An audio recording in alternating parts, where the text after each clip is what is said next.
All right. So I see we have a couple people who have already joined us, and we're going to go ahead and jump right in. I am Felicia, the creative director here at RESA, and I'm filling in today for Shell. If we haven't met yet, hello. I would love to meet you, and I hope to see you this summer at RESACon, where our lovely guests will be speaking. The ladies from Salt and Pine, Amy and Kristen, are here today. Hi, ladies. Hi. All right. So let's just jump right into it. Where are you guys located and what is your target market like? So those of us on the chat can have a better understanding of who our experts are today. So we are located in Rhode Island, and we are a boutique staging company, and our target market here kind of varies. Yeah. We stage all over the state. Rhode Island is so small. So we do primarily vacant staging. We only offer pre-listing consultations and vacant staging. And we do luxury staging and then general vacant staging as well. Okay, I didn't know that you guys didn't do the occupied side of things. Has that always been the case with your business model? Nope. We used to, and yeah, we actually won Best Occupied Stager a couple of years ago, and then we stopped doing them. What made you guys shift into not doing the full-blown occupied staging? The wear and tear on our inventory, and it just got too much for us. And we found that the pre-listing consultations were more profitable for our business. Okay, very cool. Those of you in the chat, why don't you let us know if you stage both vacant and occupied, or if you are just focusing on one or the other, because we always like to know who we are talking to. And Joanna, why don't we go ahead and take a look at that very first question that was submitted. So we've got a question from a user wondering how big your team is, and are you using just employees? Or are you also working with external teams like movers? So our team size is 2. It is just us in our company. We have no employees. We use external movers. We use the same company we partner with on every stage that we do. It's another family-run business, and generally they always bring the truck, and it's usually just a team of 2 movers that we have. Occasionally on bigger stages, at times they'll actually bring 2 trucks and 4 movers for us. But they also do, we've worked with them for a while now, so they de-stage for us on their own. Wow. They help us in the warehouse. They receive deliveries for us, put together inventory. They'll help us when we need to organize the warehouse. So we work with them probably close to 3 days a week, every week. Wow, that's pretty cool. Are they also working with other stagers, or how did you get connected with them? No. So we were actually referred to them. Somebody who saw us on social media, she reached out and was like, hey, in my BNI group, I know, this guy, Brian, and he has like a small company, like it might be worth it for you guys to connect. And we did, and we've just grown our businesses together. They mainly do clean outs for homes. So, a similar realm that we're working in, we refer them out a lot. They'll go clean out a house before we stage it. So they're often in a property more than we are. That's funny. So when they're working for you guys, or with you guys, I should say, do you provide them with shirts so people think that they're part of your team? That's funny that you asked that. So we have just been talking about starting to do more like monthly meetings where we sit down with them to really make sure we're on the same page about how things are working, because they're such an integral part. And we were at a job and I was like, you know what, we really need to get some co-branded t-shirts that will have that would be cool. Logos. So that's what we think we're moving towards. So when we're on jobs together, we have both brand names represented, and they know that we're really a team working together. I really love that. So before you worked with them, were you guys doing all of the installs and de-staging yourself with just like renting a U-Haul? Yep, we started us, so U-Haul and our husbands. They hated us. Yes, and it was nights and weekends when they weren't working. And then Yeah. we were still doing it with them, and we purchased a trailer that we towed, Yep. and they still did not enjoy life at all. So we started with all of our inventory in our basements. So Okay. both of our basements, and we would have our husbands, and we would on nights and weekends Go stage go a stage house. a house. It totally reminds me of those reels that you see that's like, show me that you're a small business owner. And it's like the husband who's like, yes, I have a wife that's a small business owner, which means that I do X, Y, and Z on the nights and weekends. It's totally true. Yep. And at some point, I mean, you have to decide if you want to continue to make your husband suffer through that or find a Yes. solution. And it sounds like the solution you guys came up with is working perfect for you. And you mentioned that they're also staging or destaging or doing both. They Stage. de-stage for us. Yep. So So there's like a today, question. go Are ahead. they like hanging your artwork No, they for don't you? stage without us. Okay. They will just go Okay. de-stage without us. Okay. Okay. But if And just I'm one of us goes to a stage, they'll stay and help us get the artwork hung and do all that with us if both of us aren't there that day. Mhm. That's pretty cool. So, being that it is just the two of you, I'm sure that there are some growing pains that you have had to go through and figure out like at some point you can't do it all and you're going to have to learn to either adjust your business model or find people to collaborate or are you planning on hiring? Like what is your plan for your business? Do you plan to keep it really just the two of you or do you want to grow it? So we do want to grow it. We don't ever have a plan to be like a huge company with a lot of employees. I think, Mhm. we're also riding the wave a little bit, seeing where we end up. But I think our goal is we may eventually have one, maybe two employees, Okay. because we can't Do do it it all. all. And it's really Yeah, hard to be the ones doing all of the it is. Wearing office all the hats. staging. Yeah, I mean, we do everything. And so we find we're also missing the time to work on the business because we're working in the business, and to be a successful business owner, we really need that time. So last year was a big growth year for us, and this year is going to be too. And we've been working on our strategic plan of what our business will look like. And we've had to That. kind of narrow down. We've been toying with the path. Is it employees? Is it more inventory right now? What do we need to focus on? Mhm. And so I'm sure you're going to be discussing some of that at RESACon this year, since you are speaking about specifically owning a boutique business. And I do see in the chat that we have some people commenting about how they love to hear from other stagers who are running a boutique business. What kind of things can RESACon attendees expect to learn from you on that side of it? Well, I think we're going to talk about what makes you a boutique company, because I think people think all different things about it.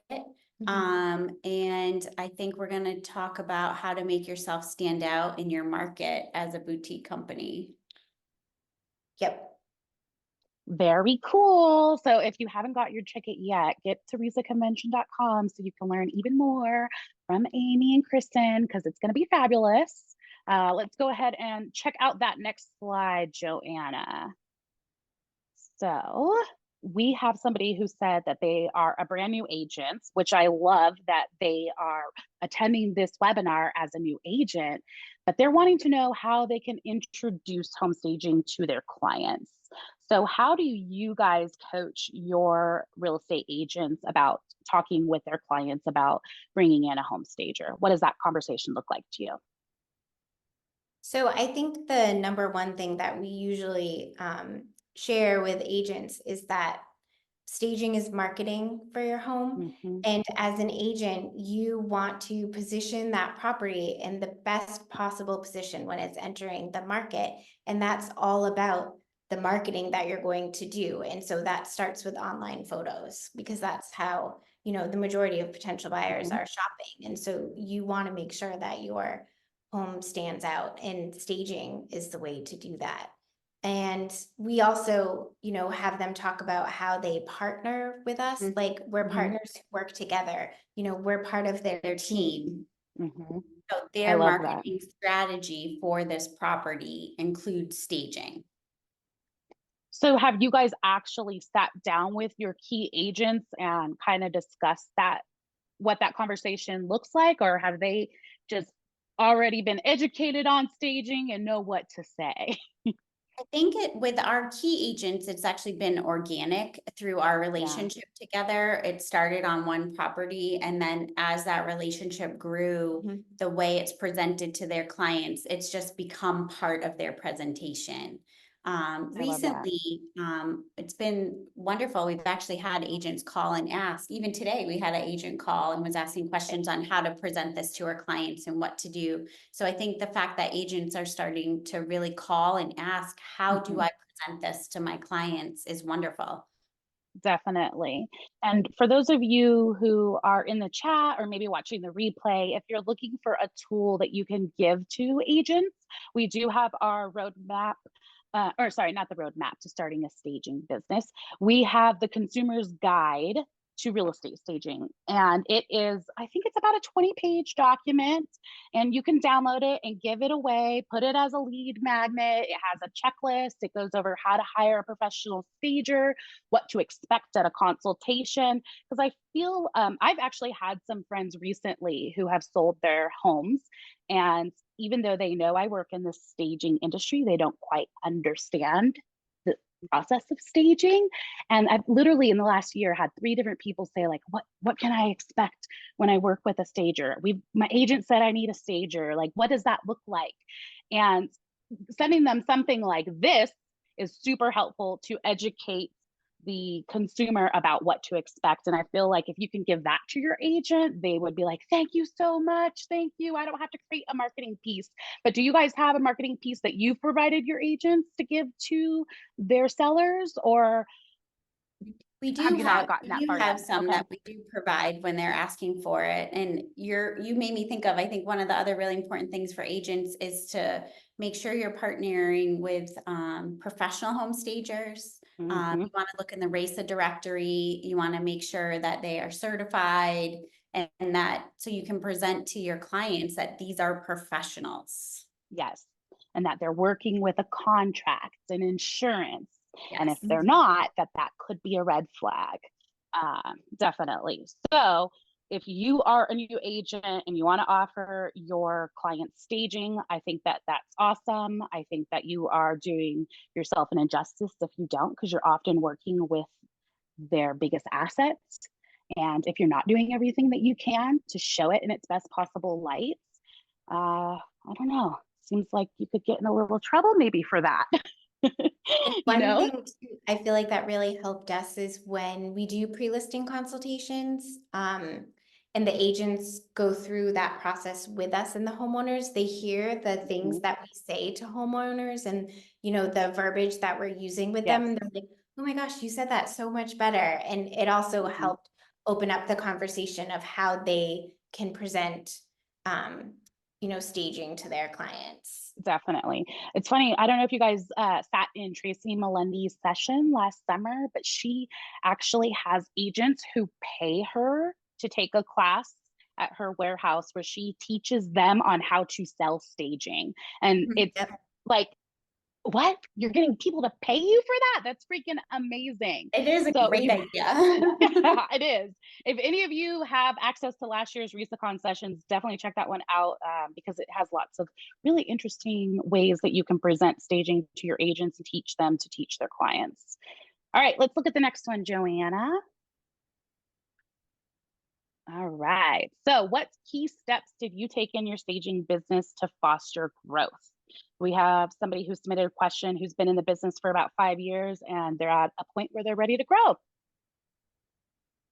So, I mean, I think, one thing I would say is, if you're at the point where you're ready to grow, do you know, like, in what way do you want to Capacity. grow? Like, what is the Mhm. capacity you're talking about? Like adding on a new service, more inventory, Employees, like what do you mean by that growth? I think that's actually right where we are in our business. We're 5 Mhm. years in and we are growing, and that's the roadmap we've been making for this year. And it was deciding, how do we want to grow? Is it bring on employees?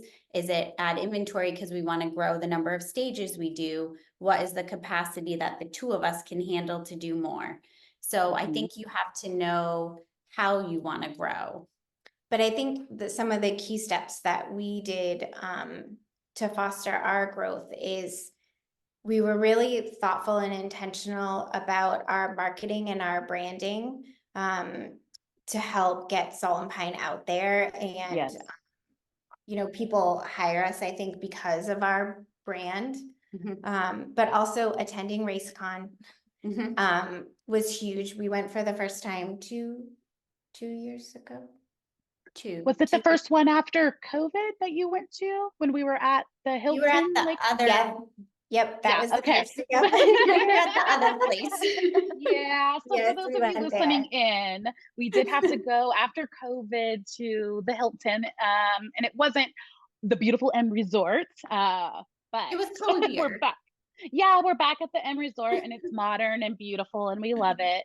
But it is definitely, I would say, if you anywhere in your business and you're feeling stuck, you're feeling like you're ready for growth and you're not sure what that growth looks like or how to get there, RESACon is a great place to go, because not only do you have all of the educational sessions that you can pick and choose from, but you get to network with people who are at different stages in their business, and you're going to learn so much from them.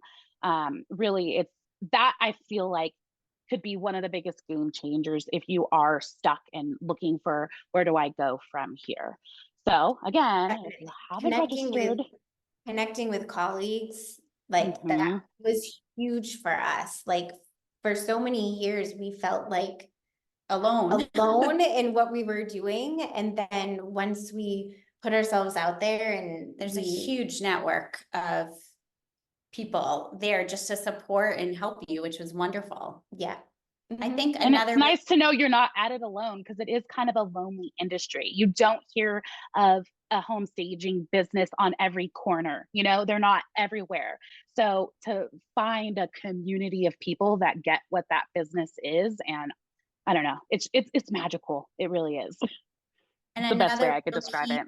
Step to foster growth we found is you really want to create those relationships with certain realtor partners.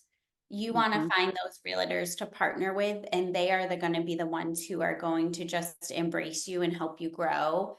And so I think that was really important to our business and helped us grow.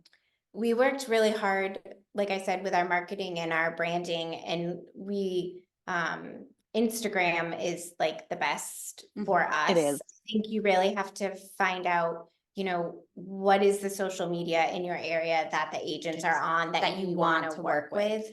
And then you need to think about how you're targeting, you know, those agents. How are they going to like find you, notice you, and then want to work with you? So what are you offering them? What are you going to do for them? That's what you need to put out there. And so you guys have a fantastic Instagram presence. It's really thought out, beautiful. You give great content. Is that something that you've had to work towards, or okay? We So worked for really everybody hard on that's on, know that you can get there. If you're looking at your Instagram account and you're like, oh my gosh, Salt and Pine, I mean, yeah, no wonder. Well, you could get there. How can you get there? And we're going to talk about that too in our session this summer. But we spent a lot of time and effort figuring out Instagram, and yeah, we worked at it for a long time. How much time do you guys spend on Instagram a week, would you say?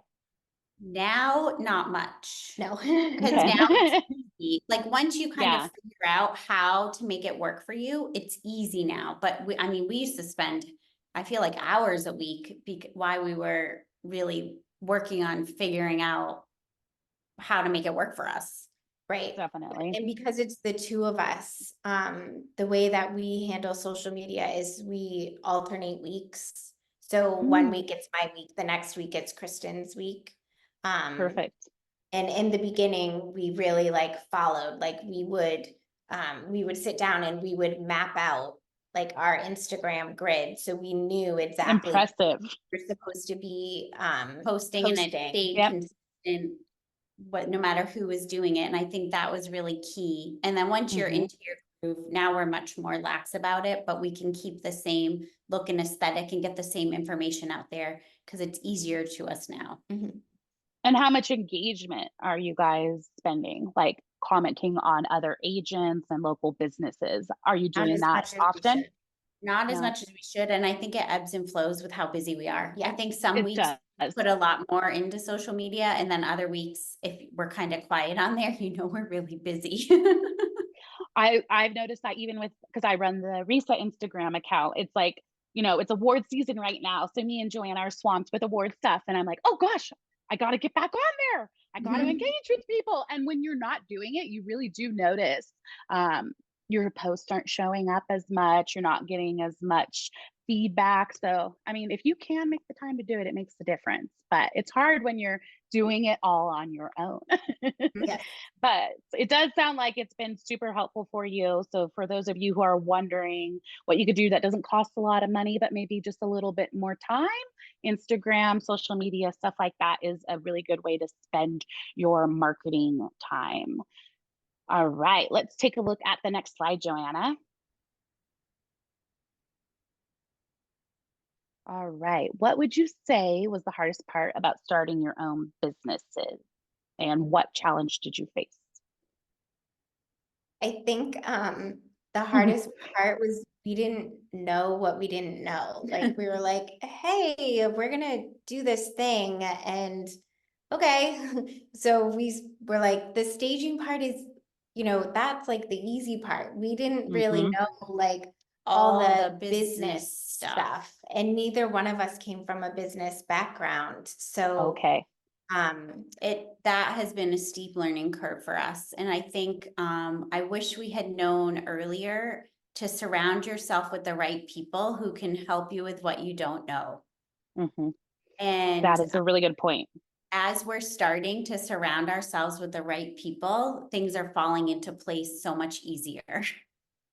Isn't that nice? You're like, oh, this is how easy it can be. But you both didn't have a business background. What did you do prior to starting your staging company, or how did you guys decide to even kick it off? Like, were you just both like, hey, we love furniture? I feel like a lot of people will say that, and then they're like, oh yeah, and there's a whole nother side of this, which is the business and the sales and making sure you're following all the rules. So I'm actually a nurse practitioner is what I did before. So I had been in medicine for almost 20 years, and Amy had been in education for almost 20 years. Those are two high burnout professions. And I think we had seen a lot of changes in our institutions that we were working in, and it was becoming difficult to stay in them. And we, at the same time, sold our houses, and we both had babies and daughters. And most people don't like selling their houses, and we loved it and actually staged them without knowing we were staging them.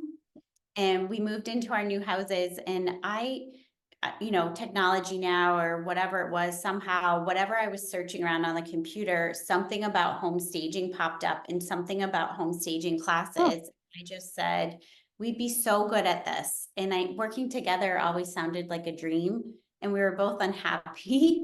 So I said it to her one random night at my house, and she was leaving. She was walking out the front door, and I said, we should start a home staging company. And she turned around and looked at me and said, okay. I just got the chills. How funny. Later, we just started, and we've never looked back. Wow. That's pretty impressive. Did you guys get any education to the business side of things outside of your training through like an accredited training provider, or did you just jump right into the home staging training? So looking back, we might have done a few steps differently, but we started our company and then we decided what training to go through. So our company was actually open for like 6 months, and we weren't really working on it because we were getting our education in home staging. It's funny you say that because we did a survey recently and I was surprised to see how many of the people, it's like they wait until the first 1 to 2 years to get their training. I was shocked to see that. But I did it right away. And yeah, I think the backgrounds of education and medicine that we truly believe education, training, all totally. that is so important Mhm. for a professional. And so we did all that first, even though our company was open. All right. Well, let's take a look at the next question. Somebody is struggling with pricing. And when I say somebody, I mean many people, because we Yep. see all of the questions come up in all of the Facebook groups. Pricing, pricing, pricing. So, did you guys struggle with pricing in the beginning? Absolutely. I mean, Yeah, and I think think we we still still are. do sometimes, and in the beginning, it's hard. I think, you want to win jobs and you don't know how to do that, and you don't know how to price, and you don't know how to um convey like your worth, and like there's all like imposter syndrome and Yes. all of those things come into play, and pricing can be so hard. And it's, you know, if there's other stagers in your area, sometimes it's hard too because they're competitors. You don't know What they're what they're charging. charging, and Mhm. yeah, pricing is so tough. So I let's think go back to when you guys first decided to start the business. And obviously, you had to come up with a price point, whether that be before you got your first client or when you did get your first client. So, when did you decide on the pricing for the first time? And what did that conversation look like? And what would you have done differently? I think we used what we had learned in our training. Well, we did a little bit, but it was our Mhm. first job, and the realtor that we were working with knew it was our first job. And so there was definitely like negotiating in there. Mhm. We allowed that, which We should would not. never do again. Like, we didn't make any money on our first job. I mean, we lost money on Yeah, our Of first course. job, and we had no idea, but we were just like, okay, it's our first job. And like, now we have pictures and like, Which so is something to be said for that, because you yes. have to Yeah. start somewhere building your portfolio. But I think right from the beginning, if you are doing this and you've gone through your schooling and your classing, you are trained to do this, you are a professional, you need to charge your worth. And if Mhm. people aren't willing to pay that, they're not the right client for you. And that was a really hard thing to learn when you're starting out. Mhm. And to learn what your worth is. Let's be real. Yes. Yeah. So you need to look at what houses are priced at in your market. What size are they? How much inventory do you have to put in there? You need to Mhm. know your overhead numbers, which is something as non-business people seemed really abstract to us in the Scary. Yeah. and so that was really Yeah. hard for us to use that to figure out pricing, because we were like, I don't know. It's so much easier now to like know our numbers. Like, we know our overhead, like we know what our warehouse costs a month, we know what we spend on. We know how much we have to pay for our movers. We know our insurance. We know our utilities, all those things, how much money we set aside to cover new inventory, like to pay ourselves. You need to pay yourselves. Yes, you need to pay yourselves. So what I was gonna say, my husband and I also have a business, and for the longest time, because I'm a creative, I'd be like, well, I just like doing this work. I don't care if I'm not making that much money. And he's the number, he went to a school for accounting. So he's like, you need to think about what it would cost you if you had to pay somebody to do this work. And that's what you need to charge. You need to get yourself to a point of view where you're thinking about, if I had to pay somebody, can I cover my overhead? And does it make sense for me to be doing all this work just because I like it? So I think that's also something many people in the staging industry struggle with, because they like the creative aspect of it and they want the job, they want the work. But at the end of the day, if you're doing that, I think Luann said this on her podcast recently with Shell, and it really stuck with me. Why aren't you just going to work for another stager and getting a consistent paycheck? If you just want to do the work, go work for somebody else. But if you want to be in business long enough to continue to be a business owner, you're going to have to find out what your true costs are involved with the job. And so there's a question in the chat box. I'm going to bring it up now because it has to do with this topic. Somebody's wondering that why you felt like you still struggled with the pricing aspect of it even after you took training. So I think training it's broad because it's for everybody who lives anywhere. Yes. You have to know the market where you are. And that's very different. Like, we'll talk with some of our colleagues in different parts and we'll have conversations about like pricing, and it can vary based on the market that you're in. And I think you also need to know, are you a high volume staging company or are you more boutique? Like we are more boutique and we want to stay on the smaller side. So we have to figure out, what do we need to charge to make the amount that we need to make? Where, high volume, they might be doing like 3 or 4 jobs a day. Their pricing is going to look different than ours. 100%. Yeah. You have to think about your model of business. If you're renting inventory, if you own your inventory, if you own your box truck, if you're working with movers. And so a training provider, of course, can't cover all of those scenarios.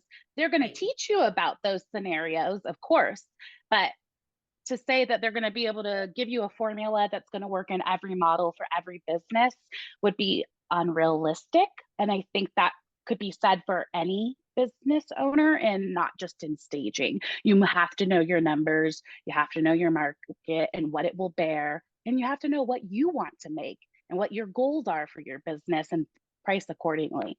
And I know that's a struggle, but how you do your stage and what do you bring to that? Like, we know we don't want to be high volume. We'd rather do fewer jobs that cost more.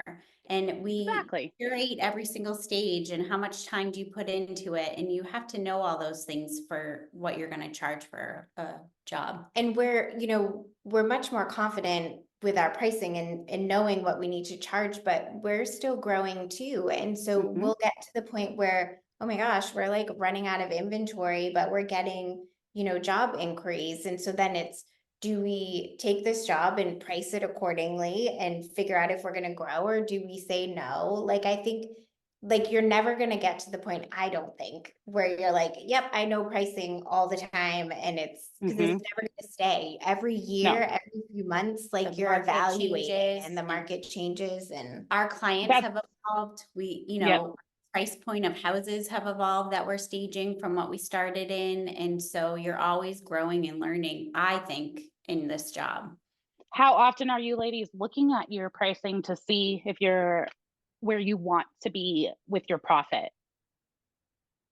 All the time. Almost every job, it feels like. I love that. I love that.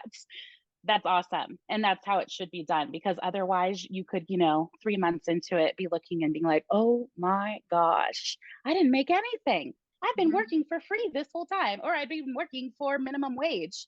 And we don't want you to get into business to work for minimum wage. We don't. We want everybody to be profitable. And on that note, like when somebody is new to the industry and they are undervaluing themselves and undercharging, what kind of an impact does that have on your market as a stager? I think it has a negative impact for every stager in your market if you are undercharging, because you are undervaluing the value of staging for every stager in that market. And so we do believe that it's best for everyone in a market if you're always raising the bar, you're elevating the staging, you're getting the price point to where it needs to be in that market. And I think, as a creative, you want to win that job on what you bring to the table and what your staging looks like, not because you're the cheapest stager. Like, you don't want to win because you're the cheapest. You want to win because you have the most value. Yeah, let's not compete on price. Let's compete on value, like Shauna Lynn always says. And speaking of Shadowlyn Simon and pricing, she is going to be doing a workshop at RESACon this year. So if you're going to RESACon, you could sign up for that. It is a bonus section, so you'll have to pay for it separately, but it is more of a workshop style where she's going to be helping stagers with projections, financial projections in their business and how they could do that themselves when they go home. So if you're struggling with pricing, I would definitely register for that. And then Debbie is also going to be doing something at the regular RESACon event that anybody could attend on pricing strategies. So let's see what our next question is, Joanna. All right, and this also relates to a question that we got in the chat box. There's 2 different questions that were submitted that were similar about how to get your first clients, how to connect with agents when you're new. So what kind of advice could you give those watching on how to get clients and how to introduce yourself if you're new to staging? So we started out, we've never cold called anyone. We did start out in the beginning going into offices, which is really hard. The front desk is definitely the gatekeeper. I don't know that we really got anywhere, and they're not always very nice. Bring them Starbucks if you want to make friends with them. Yeah. And we would bring goodies and things, and it was still uncomfortable. I was always like, you talk. And I was like, hi. Right? Give them lots of compliments. Yeah. So, and it does work for some people, cold calling and things. I think you really need to know what you're offering, and you have to be able to get your pitch down and get it out there quickly. If you're going to cold call or walk into offices, really have what you're offering them concise and quick, and it really needs to be of value. Because they don't have a lot of time. Right. No. And really going into an office or calling, you're not going to get an agent on the phone. Yeah, especially since COVID, a lot of the agents aren't really spending time in the offices like they used to. They're working out of their homes. So it is a little bit more tricky to catch them. But what would you, or did you ever offer to take them out to coffee? Did that ever work for you? No, no, we didn't do that either.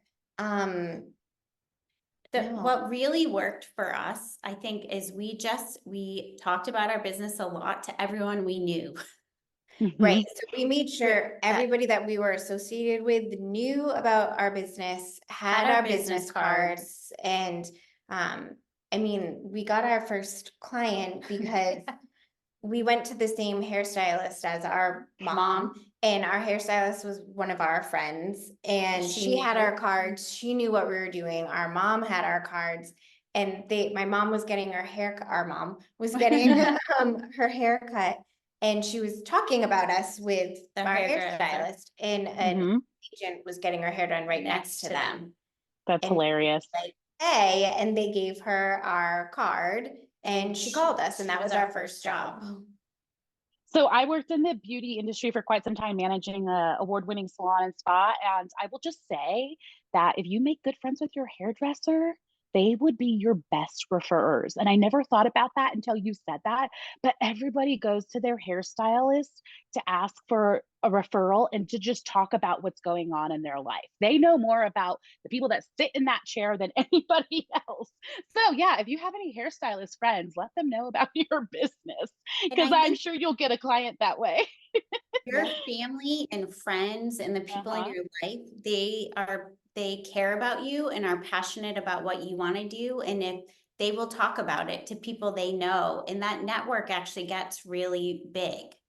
So that is what we found worked for us. And we did join a local chamber of commerce in the beginning, and we did go to a lot of events to get our name out. I don't know that we actually got any job from that, but our name did get out in the community, and it helped start to get known in the community. I think too, if you have a women's council of realtors in your area, to join them, or if you have a marketing budget and you can afford to be like a strategic partner, they host a lot of events, and that's a great way to get out there as well. I agree, definitely. All right, let's see what else we got on the question front, Joanna. All right, do you use live plants in your staging? No. And why not? I mean, I think they're just the can't- care on there, like, right. we can't go back to, water them, and we're not gonna ask, like, our agents to do that.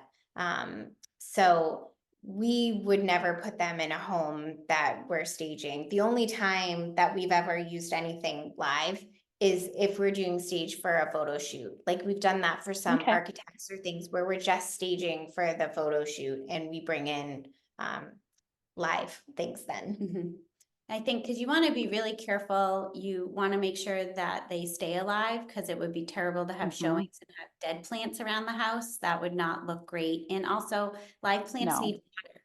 And you would never want a water ring on the floor or anything that could damage the home. And introducing water, I feel like you're just taking another risk. And nowadays they make faux plants that look so real. I mean, those silk plants, sometimes you can't even tell the difference. So if you aren't using faux plants yet, I mean, look at your local stores or check out some wholesale. I think DW Silks was one that was really popular for a long time. Do you guys use faux plants, or do you just not bring any greenery in? We do. And Yeah. honestly, if we like how it looks, we use it. Doesn't matter what the material is. Yeah. All right, cool. And I worry Do we about have, what live plants would cost for your inventory. I feel they like would they be would never extremely stay pricey. alive. Right, they would never The stay one and alive done. in the warehouse. It's a one and done. So that's a lot of turnover. I mean, I got a basil plant from Trader Joe's 3 weeks ago, and I'm like happy that it's still alive. I can't imagine having to keep a bunch of my staging inventory alive. It seems like you'd have to hire somebody just to manage that. All right, Joanna, do we have another question? Let's see. All right, speaking of inventory, how large is your inventory? And do you have a signature piece or color that you like to incorporate with your stages? So I think, and I know I we know. say we think, one piece of advice, if you're building your inventory, start with an inventory management system from the beginning. Yes. We We did did not, not. and we are now working on implementing one, and it's a lot of work. And so Mhm. when people ask us how large is our inventory, we're like, it's about, I think, 20 to 25 homes. It depends on how Okay. large the homes are that we're staging, because we have a variety of size homes that we stage. And this And is that's been over the last 5 years you 5 guys years. have incorporated? So how far into your business would you say that you got to a point where you needed to move out of your home storage into larger storage to incorporate all that extra furniture? So I was 2 years in, we moved Wow. a 1,300 square foot Okay. warehouse. I And think then, actually 3 years in. We were there for 2 years.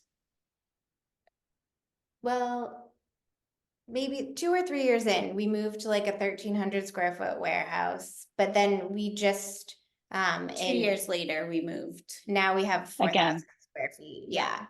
cool. So you made room for you to grow in, it sounds like. Yes. Because we're Yeah, not so you don't quite have to where go we through want that move again.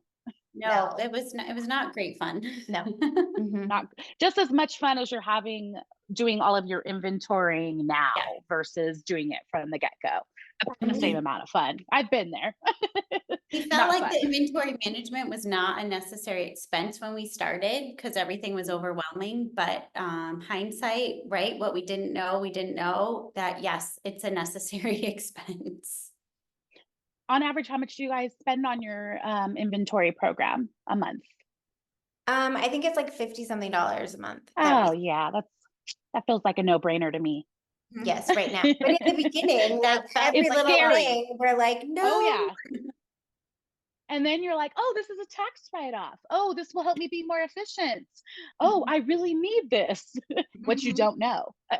Yes. And so I saw Joanna popped on the little information about R&R Financial. Have you guys done any kind of financing your inventory, or have you paid for it all as you grow and paid, cash or out of your credit? How have you managed the inventory buying process? We started just as we grew, and with credit for the business is how we started, and just using it out of our profits as we grow. And now we're in that stage of growth where I think we're looking to take a bigger growth step at once. So now we're going to look into financing to do a bigger inventory purchase. We're currently navigating that path. Yeah, in the past, you know, as we've been growing, we would buy when we needed it, you know, as we got more jobs and we need more inventory. But now we're at the place where we can sort of like Be project proactive. and be proactive so that we're, you know, ready to get this many jobs and we're not buying as we get them. Yeah. And you're buying thoughtfully all at once. So it's a curated versus one at a time, I'm assuming is going to be your plan. I have somebody in the chat who has a similar question on this topic about where they could get inventory. So when you guys first started out, I assume you didn't jump right into buying wholesale. Am I right in that assumption? Yeah. Okay. So where were you getting your inventory? We'll talk about this in our session too. I think we'll go over, because I think it played a big part in how we created our brand. But we have just bought inventory wherever we can get it. We have anywhere from online at like Amazon to Wayfair, any place like that. And then we have done some retail stores around here, and we have some good outlet stores locally that we can actually travel to, which has been great. But I mean, we shop Target sometimes, Yep. we shop Home Goods sometimes, Okay. Amazon, So let's Wayfair. say you're at Target and you see something you really love, like an accessory. Are you buying like all of them that they have on the shelf? So that way you know that you can reuse it later if it gets damaged?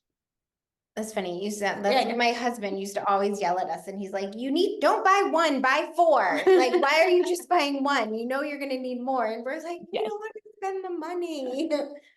I think Yeah. we do my multiple of one piece, but because our the way we like to define our boutique business, and we like to make sure all our stages are curated, we don't want 30 of the same base, because we want them to feel different. Yes, we have multiples of the same piece that we love and will use, but we want to make feel like Salt and Pine, but have differences in them.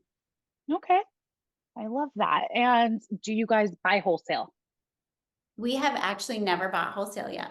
Not yet. All right. Well, look at that. So you can be curated without buying wholesale. And you guys are a great example of that. But if you do want to jump into the world of wholesale, Joanna popped up a list of some of our buying group partners. And if you're a member of RESA, you do get access to the buying group for free. And all of these partners that you see on the screen offer special savings. Some of them have reduced their minimums or made it so that there is no minimums for stagers, which is one of the main reasons I think people don't get into buying wholesales, because they don't want to or can't deal with the minimum order. So if you have questions about buying wholesale, we do have a couple of webinars for members from people like Michelle Minch and Todd McAllister talking about how to buy wholesale. And those are available in the members only section of the website. Otherwise, you can come and see Michelle Minch at RESACon, because she is going to talk about all things wholesale, and she's like the queen of wholesale. So if you can learn from Michelle, yeah, you might as well. All right, let's see what we got next on the next screen, Joanna.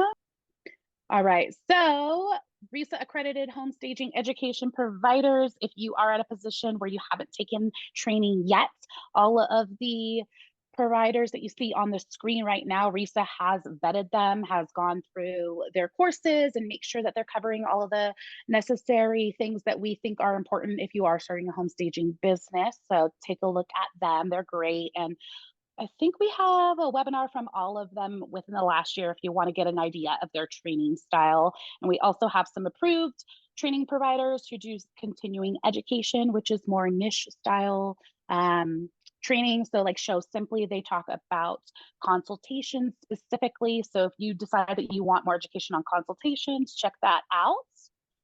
And let's see what else we've got here, Joanna. RESACon! fun.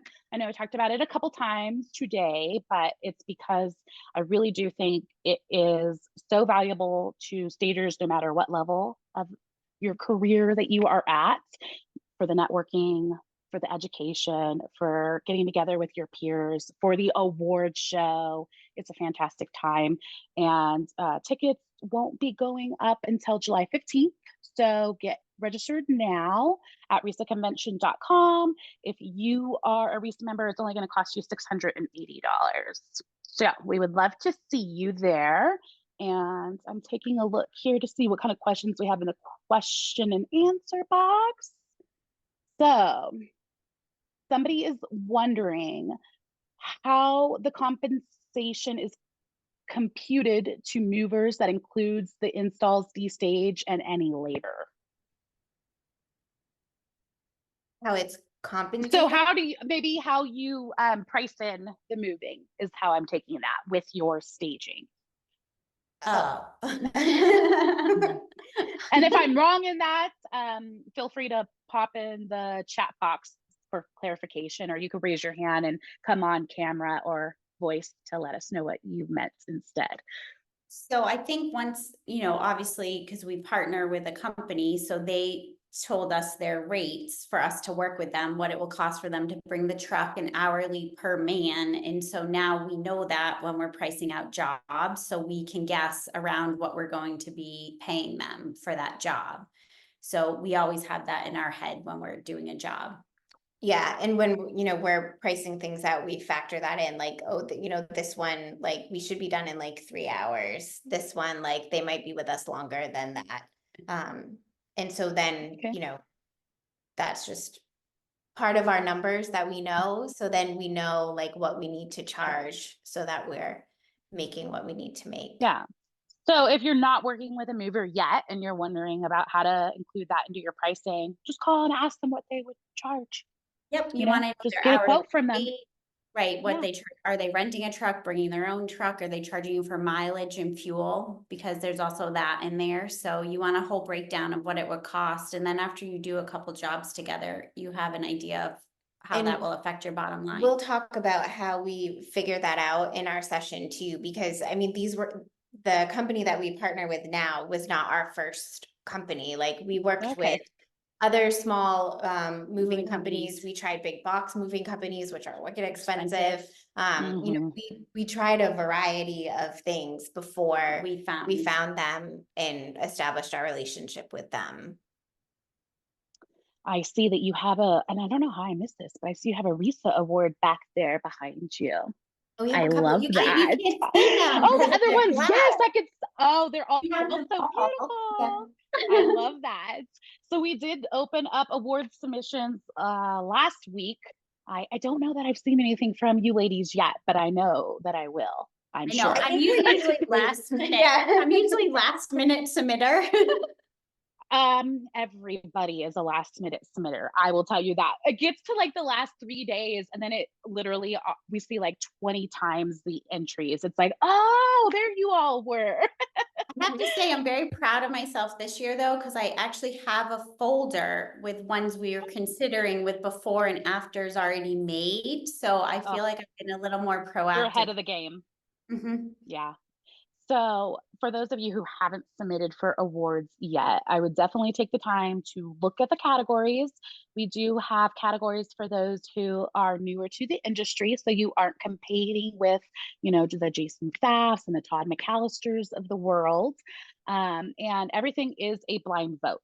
So what that means is when the members log in to vote, they don't know that they're looking at a Salt and Pine project. So it's set up that way so it doesn't become a game of favorites, or just because we know Salt and Pine, we're going to vote for them. We really want people to be looking at the work. And I feel like as a home stager, going through the process, submitting your work and then finding out you made the top 10 and then getting a chance to go on stage when you're the winner. I mean, that's got to be a really, really amazing feeling. It was. I mean, it was amazing. Recognized by your peers. Yeah. Yeah. Just the first year when we got the email, we made top 10. I didn't even know what to do. Yep. Yeah. And when you make top 10, you also get an award too. So we Mhm. see everybody that makes that finalist as a winner because there is a lot of entries. So the fact that you got voted in the top 10 of, for example, all of the USA or all of Canada, something to be proud of. And I know just from taking a look at the people who have submitted in the last 6 years and where they're at now, you could tell that it did something to their confidence level to be known by their peers, to be recognized as one of the best. So get your work in. It's affordable. It's an easy process once you go through your photos. And we really do want to celebrate you in Vegas.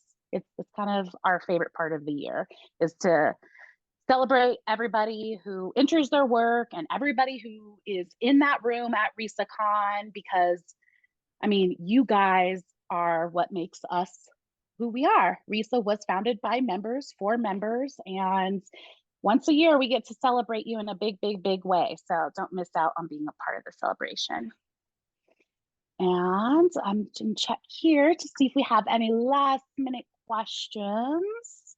It doesn't look like we do. Do you ladies have any words of encouragement or advice for anybody on the chat who is new to the industry and what to look forward to in their career?